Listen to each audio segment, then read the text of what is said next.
سب دیکھنے اور سننے والوں کی خدمت میں محبت برا سلام۔ بڑی تعداد میں اسٹوڈنٹ یہاں پہ انگلینڈ میں پڑھنے کے لیے آتے ہیں۔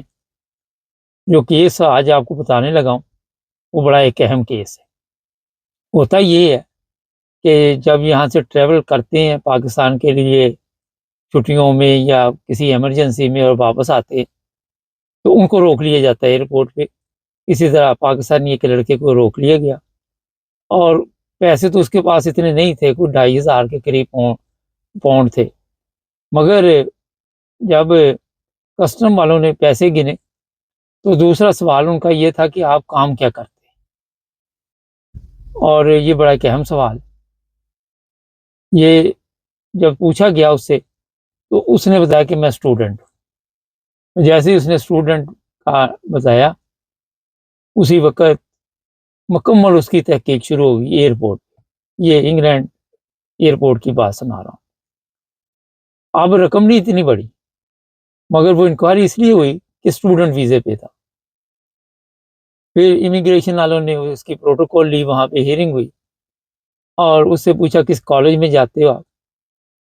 وہ مطمئن نہیں کر سکا، وہ کہتا میں کالج میں جاتا ہوں۔ کس کالج میں جاتے ہیں انہوں نے فوری اس کا ایڈریس لیا اور اسی وقت اس کالج میں ایک فیکس کی گئی، اور فیکس کا جواب یہ آیا کہ یہ کالج میں نہیں آتا اور یہ ہمیشہ یہاں بھی کالج میں بھی چکر ہی دیتا ہے اور وقت پاس کرتا ہے۔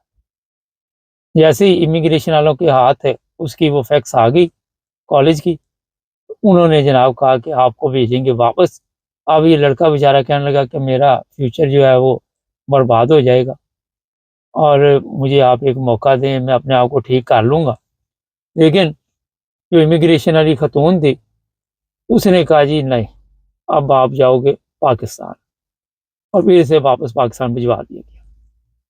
ہوتا یہ ہے کہ جب یہ کسی کو ڈپورٹ کرتے ہیں 5-10 سال کے اوپر اسٹیمپ بھی لگا دیتے ہیں کہ دوبارہ یہاں شکل گم کرو، نظر نہیں آنا دوبارہ، مطلب یہ کہ انگلینڈ نہیں آنا۔ یہ بات اس لیے میں نے آپ کو بتائی ہے کہ ہمارا کیونکہ سسٹم جو ہے پاکستان کا وہ زیادہ جھوٹ پہ چلتا ہے، اور ہم سمجھتے ہیں کہ پاکستان امیگریشن کو ہم چکر دے سکتے ہیں۔ چکر میں وہ بھی نہیں آتے پر مال شال لگا کے وہاں پہ ہم ان کو مطمئن کر لیتے، لیکن یہاں پہ اس طرح کی گیم نہیں۔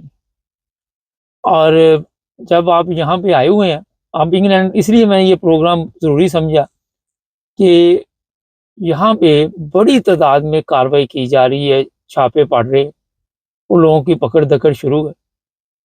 بڑی تعداد میں لوگوں کو واپس بھیجا گیا ہے۔ ہم تو صرف پاکستانی دیکھتے ہیں مگر دوسرے ممالک کے لوگ بھی ہیں، افریقہ کے بھی ہیں، انڈین بھی ہیں، بنگالی بھی ہیں۔ ان لوگوں کو پکڑ کے پولیس امیگریشن جو ہے وہ واپس بھیج رہی ہے۔ کئی ایسے لڑکے تھے جو یہاں پہ آئے تو پڑھنے کے لیے تھے، مگر پھر انہوں نے ان یونیورسٹیوں کا، کالجوں کا سے رابطہ نہیں کیا اور نہ وہاں پہ کوئی اپنے آپ کو رجسٹر کرایا جا کے، اور یہاں پہ بھی وہ چکر دیتے رہے۔ اب انگلینڈ میں اس پر بڑی سختی ہوئی ہے۔ اب میں بتاتا ہوں کیوں ہوئی ہے۔ امریکہ میں چیخیں نکل گئی ہیں لوگوں کی۔ امریکہ میں جن لوگوں کو گرفتار کیا جا رہا ہے وہ رو رہے ہیں، اور ایسے ان کو لے کے جا رہی ہے جیسے مجھے سمجھ نہیں آتی، اتنی بڑی تعداد میں میرے پاس ویڈیو موجود ہیں کہ میں خود حیران رہ گیا وہ دیکھ کے کہ جیسے وہ بھیڑ بکریوں کے جرنی لے کے جاتے اسی طرح لوگوں کو وہ اکٹھا کر کر کے لے کے جا رہے اور ان کو واپس بھیجا جائے گا۔ صبح پروگرام میں بتایا تھا کہ پہلے جہاز میں 400 گئے، اسی طرح اب اس کا اثر آ گیا یہاں پہ، اور یہاں پہ جو اسٹوڈنٹ آئے ہوئے ہیں ان کی بھی آگے کم بختی۔ کینیڈا میں انڈین اسٹوڈنٹ بھی پریشان ہیں، ان کو بھی وہاں ٹکنے نہیں دیا جا رہا۔ تو جو لوگ یہاں پڑھنے آتے ہیں وہ اگر اپنے کالج میں نہیں جائیں گے، اپنی یونیورسٹی میں نہیں جائیں گے تو ان کی چھٹی ہے۔ اور آپ یہ سمجھ رہے ہوں گے کہ شاید آپ ایئرپورٹ پہ پکڑے جائیں گے، یہاں بھی امیگریشن والے اگر آپ کام کر رہے ہیں تو وہاں پہ چیک کر لیتے ہیں۔ چیک کرنے کے بعد کئی لوگ اس سائیکل پہ بھی ڈلیوری کرتے ہیں، بائک شائک یہ وہ سب کا رگڑا نکلا ہوا ہے۔ کار واش، ریسٹورینٹ، اور 40-40 ہزار پاؤنڈ جرمانہ ہو رہا ہے جن لوگوں نے ان کو کام پہ رکھا ہوا ہے، اور جن لوگوں نے غیر قانونی طور پہ گھروں میں لوگوں کو رکھا ہوا ان کی بھی وقتی آئی ہوئی۔ تو میں آج کے پروگرام میں آپ کو یہ کہنا چاہتا ہوں کہ جب بھی ٹریول کریں، میں پہلے بھی آپ کو توجہ دلاتا ہوں کہ اپنا بندوبست کر کے رکھیں، کیونکہ یہ ضروری نہیں کہ آپ کے ذہن میں ہوتا ہے کہ وہ پکڑا گیا تو مجھے نہیں وہ کچھ کہیں گے۔ میں خود یہاں پہ انگلینڈ میں پتہ نہیں کتنی دفعہ آتا جاتا ہوں، اور میں دیکھتا ہوں کہ جو ہمارے پاس تو چلو دوسرے یورپین پاسپورٹ ہیں، وہ ہم نکل آتے ہیں اسی گیٹ سے جو الیکٹرک ہے آٹومیٹک، لیکن جن کے پاس ایشین ہوتے ہیں یا دوسرے جسے ان کو روکا ہوتا ہے، انہوں نے ایک گیٹ وے کے ایئرپورٹ ہے، ہیتھرو ایئرپورٹ ہے، جو بھی ایئرپورٹ ہے، وہاں پہ ایک جگہ بنائی ہوئی جہاں پہ وہ ویٹ کرتے ہیں، پھر ایک آفیسر اندر سے آتا ہے، ان کو لے جاتا ہے، پھر اس کی پروٹوکول ہوتی ہے، پھر جب وہ اندر لے جاتا ہے تو پھر وہ ایسی جگہ بٹھا دیتے ہیں جہاں سے وہ باہر نہیں آ سکتا، وہ لاک ہوتا ہے، وہ پولیس والا ہی اندر یا امیگریشن والا جا سکتا ہے جو بھی گورنمنٹ آفیسر ہے، اور دوسرے کو وہاں آنے کی اجازت۔ تو یہ ذہن میں رکھے کہ اگر آپ نے کوئی بھی 2 نمبری یہاں انگلینڈ میں بھی آپ کی، تو سمجھے آپ کے لیے بھی مشکل پیدا ہوگی۔ پیسوں کے بارے میں 10,000 پاؤنڈ تک ہر پروگرام میں آپ کو بتاتے ہیں، مگر وہ پوچھتے ہیں کام کرتے ہیں آپ، کام کیا کرتے ہو، انکم کہاں سے ہے، اب بینیفٹ لیتے ہو تو وہ بھی مسئلہ بن جاتا ہے۔ تو کافی سختی یورپ میں اس وقت دیکھنے میں آ رہی، میں حیران ہوں، میں اتنی ریسرچ اس پہ کرتا ہوں کہ کوئی جگہ امیگریشن والے نہیں چھوڑ رہے جہاں پہ سڑکوں پہ بھی روک سکتے ہیں وہ آپ کو۔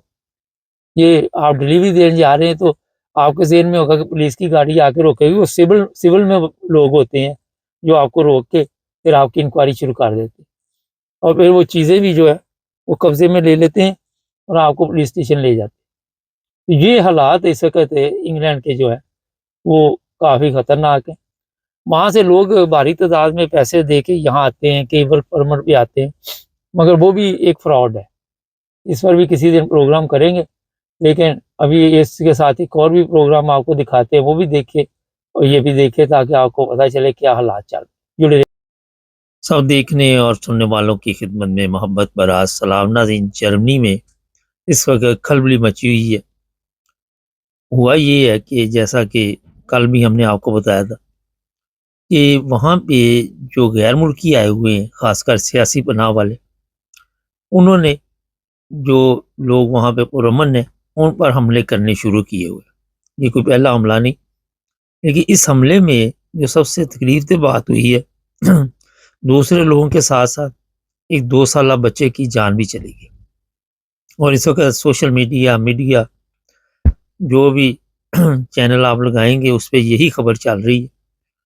یہ افسوسناک واقعہ جو جرمنی میں پیش آیا، لوگوں کو زخمی بھی کیا گیا اور لوگوں کی بھی جان گئی، اور اس بچے کی بھی 2 سال کی جان لی گئی۔ ایک افغانی شہری ہے اور عمر 28-29 سال ہے۔ اب کئی چیزیں سامنے آ رہی ہیں۔ ایک جگہ تو یہ بتایا جا رہا ہے جو وہاں کے وزیر داخلہ ہے صوبائی، وہ کہہ رہے جی اس کا دماغی توازن ٹھیک نہیں تھا، ڈپریشن میں تھا، لیکن کچھ ہمارے ذرائع نے بتایا کہ اس کا سیاسی پناہ کا کیس ختم ہو گیا تھا، اور اس کی وجہ سے یہ جو ہے ڈپریشن میں چلا گیا، ذہنی ٹینشن میں تھا، اور اگر دیکھا جائے تو ہو سکتا ہے کہ ڈرامہ بھی کیا جا رہا ہو، اور اتنے لوگوں کی اس نے جان بھی لے لی، ایک بچہ معصوم اس کی بھی جان لی اور زخمی بھی لوگوں کو کیا۔ آج باقاعدہ طور پہ اسے عدالت میں پیش کیا گیا، اور جج نے پھر آگے جو اس جرمنی میں جہاں جس طرح پاکستان میں کہتے ہیں ریمانڈ، یہاں مارتے مورتے تو نہیں ہے، مگر اس وقت تک یہ پولیس کی حراست میں رہے گا جب تک اس کا فیصلہ نہیں ہوگا۔ لیکن جو آج آپ کو بتانی ہے بات وہ ہے اصل میں یہ کہ یہ نفرت بڑھتی جا رہی ہے۔ جرمن جو ہیں وہ کئی ایسے علاقے بھی ہیں جہاں پہ غیر ملکیوں کو پسند نہیں کرتے، اور ان کا کہنا یہ ہے کہ یہ ہمارے ملک سے چلے جائیں۔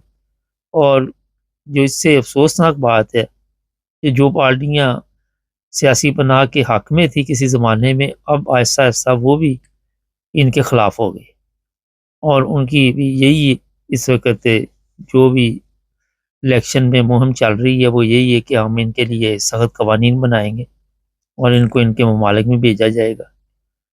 جو افغانستان کے لوگ ہیں ان سے بہت زیادہ تانگ اس وقت جرمن آئے ہوئے ہیں، ایک سیرین اور ایک افغانستان، دوسرے لوگوں سے بھی ہیں ترکی وغیرہ، کیونکہ ترکیوں کا مسئلہ یہ ہے کہ بڑی تعداد میں ترکی وہاں پہ رہتے ہیں، اور اگر وہ جرائم کرتے بھی ہیں تو وہاں کی پیدائش ہیں وہ بچے، مگر یہ جو لوگ 28-29 سال کے یہاں پہ آئے ہوئے ہیں، یہ یہاں پہ پیدا نہیں ہوئے، یہ وہاں پہ ان کو اپنے ملک میں جو پریشانی تھی وہ دور کرنے کے لیے پناہ دی گئی، اور اس سیاسی پناہ کا اب یہ نجائز فائدہ اٹھا رہے ہیں۔ جرمن کی گورنمنٹ کے ساتھ ساتھ جرمن لوگ جو ہیں وہ ان کے اس طرح کے حالات کی وجہ سے سخت پریشان ہیں۔ آئے دن ایسے واقعات ہو رہے ہیں کہ میں آپ کو بتا نہیں سکتا، کسی جگہ پہ 6 لڑکے ایک لڑکی کے ساتھ ریپ کے کیس بھی سامنے آ رہے ہیں۔ 18 20 سال کی لڑکی ہیں، ان کا جینا حرام کیا ہوا، ان کے پاس تعلیم نام کی کوئی چیز نہیں ہے، عقل موت کوئی چیز ایسی نہیں ہے، بالکل جاہل ہے۔ کل میرے آفس میں ایک شاید پرسوں افغانستان سے بیٹھا ہوا تھا ادھر لڑکا، وہ کہنے لگا کہ جو طالبان ہیں وہ عورتوں کے اسکول کے سخت خلاف ہے، اور جب تک عورتیں اسکول میں پڑھیں گی نہیں لکھیں گی نہیں تو کس طرح پھر چلے گا، ڈاکٹر بنیں گی، اور بھی جگہ پہ عورتوں کی ضرورت ہوتی ہے۔ اور یہ ہے سب سے بڑی وجہ کہ وہاں کی جو خواتین ہیں ان کے پاس تعلیم نام کی کوئی چیز نہیں، اور جب پڑھی لکھی ماں پیدا نہیں ہوگی تو وہ بچے کس طرح پیدا کرے گی۔ یہ ہے اصل میں پرابلم، شعور نہیں ہے، عقل نہیں ہے، اور جس کی وجہ سے یہ دوسرے ممالک میں جہاں بھی جاتے ہیں وہاں بھی مشکلات کھڑی کر دیتے ہیں، وہاں بھی پرابلم کھڑی کر دیتے ہیں۔ اور پھر آپ کو یہ بھی پتہ ہونا چاہیے کہ کل بھی میں نے بتایا تھا کہ اس اگر یورپ ہے، امریکہ ہے، کوئی بھی ملک ہے، وہ ویسے ہی سیاسی پناہ سے تنگ آیا ہوا ہے، وہ سیاسی پناہ والے لوگوں کو پسند نہیں کرتے، وہ کہتے ہیں جناب یہ کسی طرح ان کو روکا جائے۔ اب یہاں پہ دیکھا جائے تو ایک بڑی گہری بات، افغانستان فرض کریں لے لیں، اس کو تباہ کس نے کیا؟ وہ سب کی علم ہے کہ ساری دنیا نے اس کو تباہ کیا۔ سیریا کو کس نے تباہ کیا؟ وہ بھی آپ سب کے علم ہے۔ سیریا کو یورپین ممالک بھی اور سارے ممالک وہاں پہ کیا کرتے رہے، انسانی کو کے جنازے نکلتے رہے، خاموش رہے۔ اسی طرح جن ممالک سے بھی لوگ یہاں پہ سیاسی پناہ حاصل کرنے کے لیے آتے ہیں، چلے فرض کریں پاکستان سے آتے ہیں، پاکستان کے سسٹم کو تباہ کس نے کیا؟ پاکستان میں انسانی حقوق کا جو آئے دن آپ دیکھتے ہیں، وہاں پہ آج بھی میں دیکھ رہا تھا، میرے پاس وہ ویڈیو بھی ہے، پولیس والوں نے ایک بندے کو لٹکایا ہوا تھا، وہ اس کے اوپر تشدد کر رہے، وہ ویڈیو اس وقت سوشل میڈیا پہ بھی چل رہی۔ جب آپ انسانی حقوق کے لیے ایمانداری کے ساتھ آواز نہیں اٹھائیں گے، ایسے ممالک کے حکمرانوں کو سزا نہیں دیں گے، امریکہ وغیرہ یورپ کے لیے کوئی پرابلم نہیں، ایسے لوگوں کے لیے آپ ان کو جب اقوام متحدہ کی عدالتوں میں کیس چلا کے پکڑیں گے نہیں، اس وقت تک کس طرح سسٹم کو چینج کر سکتے؟ جب اپنے ملک میں امن نہیں ہوگا، اپنے ملک میں سکون نہیں ہوگا، تو ظاہر ہے یہ لوگ پھر ان ممالک کا رخ کریں گے جہاں پہ روزگار ہوگا۔ جب آپ ایسے لوگوں کو جس طرح پاکستان کے چور حکمران ہیں ان کی جائیدادیں اپنے ملک میں لینے کے لیے کہیں گے جناب کوئی پرابلم نہیں، انگلینڈ آ جاؤ، وہاں اسپین آ جاؤ، فلاں جگہ آ جاؤ، بیلجیم آ جاؤ، تو سب سے پہلے تو ان سے پوچھے کہ آپ کے پاس یہ پیسہ کدھر سے آیا؟ ملک کی دولت لوٹ کر وہ لوگ عیاشی کرتے ہیں، اور یہ سیاسی پناہ والے جو ہے وہ پھر راستے میں فوت ہو جاتا ہے، کوئی غرق ہو جاتا ہے۔ کل ایک عورت کی لاش میں نے دیکھی، وہ بھوک سے ہی راستے میں مر گئی، اور وہ جہاں پڑی تھی ادھر ہی پڑی تھی، کسی نے اس کی لاش نہیں اٹھانی تھی، کیونکہ وہ جو لوگ بھی تھے ڈنکی لگا رہے، وہ اپنی زندگی کی ان کو فکر تھی، نہ کہ ان لاشوں کی فکر۔ تو جب طاقتور ممالک، خوشحال ممالک اگر ان کی مدد کرتے ہیں ہمارے سیاستدانوں کی، تو پھر ان کو ظاہر ہے سیاسی پناہ والوں کو بھی پھر قبول کرنا پڑے گا، پھر سیاسی پناہ والوں کے لیے بھی کوئی نہ کوئی سہولت ہونی چاہیے۔ یہاں تو ان ممالک میں آپ قرضے دیتے ہیں، آپ کو پتہ ہے یہ قرضے خرچ نہیں ہو رہے ممالک کے اوپر، آپ کو پتہ ہے کہ جو انسانی حقوق کی تنظیمیں ہیں وہ کام ہی نہیں کر رہی۔ ویسے تو یو این او والے ہر وقت بیانات تو دیتے رہتے ہیں، کوئی قدم نہیں اٹھاتے۔ تو ان ممالک کو قابو کرنا یو کے لیے مشکل نہیں ہے. ہمارے فرض کریں جرنیل ہے، سیاستدان ہیں، ان کو قابو کر سکتے ہیں اپنے مفادات کے لیے. تو یہ جو مرضی جب ان کو ضرورت ہوتی ہے اس طرح کے قوانین بنا لیتے ہیں، جو مرضی کرتے رہتے ہیں. تو یہ اصل میں پرابلم ہے. لوگوں کا خیال ہے کہ شاید یہ جو یورپین ممالک ہے ان کو یہ ہے کہ جناب جو پیسے سیاستدان پاکستانی لے کے آ گیا، یا دبئی میں اتنی رقم لگی ہوئی ہے اور دبئی نے ویزے بھی بند کر دیے پاکستانیوں. انہوں نے کبھی پوچھا ان سیاستدانوں سے کہ آپ کے پاس یہ حرام کی دولت کہاں سے آئی؟ کبھی انگلینڈ نے پوچھا کہ یہ فلیٹ کہاں سے آئے؟ کبھی کسی اور ملک نے پوچھا کہ یہ بیلجیم باجوے سے پوچھا کہ یہ فارم ہاؤس کہاں سے آیا؟ کینیڈا والوں سے، امریکہ والوں سے. تو یہ خود راستے جو ہے بنا کے دیتے ہیں. ہاں اپنا بندہ ان کا کوئی ایسا ہو جائے جس نے ہیرا پھیری کی ہو تو اس کو یہ نہیں چھوڑ. یہ ہے اصل میں کہانی. عدل اگر دیکھیں ٹھیک ہے، انفرادی طور پہ عدالتوں میں عدل ہے، مگر بین الاقوامی طور پہ یہ عدل نہیں ہے. اور اس کے پھر یہ نتائج نکلتے کہ اس طرح کے جاہل لوگ جو ہے چاہے وہ کسی بھی ملک سے تعلق رکھتے ہیں، وہ ان کو وہاں پہ وہ وسائل نہیں ملے، وہ تعلیم نہیں ملی، وہ چیزیں نہیں ملی جس کی وجہ سے وہ اپنے کلچر کو، اپنے معاشرے کو ٹھیک کر پاتے. اور پھر اس طرح کے لوگ دوسرے ممالک میں آ کے، جرمنی جیسے ملک میں جو بڑا پرامن ملک ہے، اب یورپ پورا جو پرامن ہے، کوئی بھی مسلمان ملک جو آپ دیکھ رہے ہیں ان کا مقابلہ نہیں کر سکتا. تو سب سے پہلے تو میں اپنے یہ یورپین جو لوگ ہیں ان کو کہوں گا کہ احتساب کرے کہ یہ جو دولت مند دولت آتے ہیں یہ کیوں آتے ہیں. اگر آپ ان ممالک میں امن قائم کریں تو یہ لوگ پھر دوسرے ممالک میں نہیں آئیں گے. آج ہی میں دیکھ رہا تھا شہباز شریف خود جی غور کرے گا، خود چیک کرے گا جو یہ لوگ کشتیوں میں جاتے ہیں یہ کرے گا. اب شہباز شریف کی عمر ہے، میرا مطلب وہ اپنے اس کے کتے فیل ہے، اور وہ کہتا ہے جناب وہاں اس کے کیا جتنے بھی پارلیمنٹ میں لوگ بیٹھے ہوئے سارے سب کا یہی حال ہے. تو اصل میں جہاں بھی کوئی جگہ خالی ہوتی ہے وہاں پہ جناب فلاں ریٹائر فوجی پہنچ جاتا ہے، کرنل جنرل پہنچ جاتے ہیں. تو نوجوان نسل کی تو بربادی ہو رہی ہے. ان ممالک کو پہلے اس طرح توجہ دینی چاہیے، پھر ہی اپنے ممالک میں بھی امن ہوگا. چینل کو سبسکرائب کر لیں، جڑے رہیں ہمارے ساتھ.